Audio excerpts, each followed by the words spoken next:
కిరణ్కు ఆదివారం అంటే చాలా ఇష్టం. కాని ఆదివారం బడి అంటే అస్సలిష్టం లేదు. ప్రతి ఆదివారం ఉదయం అమ్మా, ఈ రోజు నేను బడికి వెళ్లను అని మారాం చేసేవాడు. ఒక ఆదివారం అతని తల్లిదండ్రులు చర్చికి వెళ్లిన తర్వాత కిరణ్ ఆడుకోవడానికి మెల్లగా ఇంట్లోంచి బయటకు జారుకున్నాడు. అతని స్నేహితులు పొలాల్లో ఆడుకోవడం చూసి అటువైపు పరుగు తీశాడు. పొలాలకు వెళ్లే దారిలో ఒక పచ్చిక బయలుగుండా వెళ్ళాలి.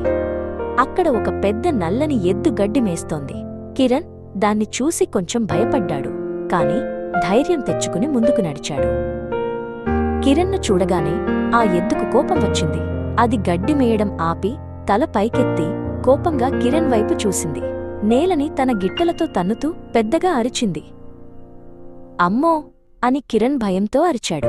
ఎద్దు తనవైపు వేగంగా పరుగెత్తుకు రావడం చూసి ప్రాణభయంతో వెనక్కి తిరిగి పరుగెత్తడం మొదలుపెట్టాడు. ఎద్దు దాదాపు కిరణ్ను సమీపిస్తున్నప్పుడు పాస్టర్ గారు అక్కడికి వచ్చారు.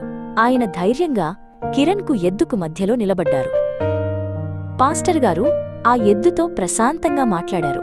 ఆశ్చర్యంగా అది శాంతించి ఆయనతో పాటు నెమ్మదిగా వెళ్ళిపోయింది.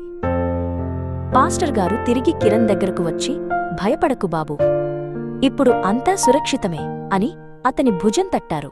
కిరణ్ కళ్లలో నీళ్లు తిరిగాయి. కిరణ్కు అప్పుడు అర్థమైంది, తాను ఆదివారం బడికి వెళ్లి ఉంటే ఈ ప్రమాదం జరిగి ఉండేది కాదు. దేవుడే తనను కాపాడటానికి పాస్టర్ గారిని పంపించాడని అతను గ్రహించాడు. ఆ రోజు నుండి కిరణ్ ఒక్క ఆదివారం బడి కూడా మానలేదు. ప్రతివారం అందరికంటే ముందే తయారై సంతోషంగా చర్చికి వెళ్లేవాడు.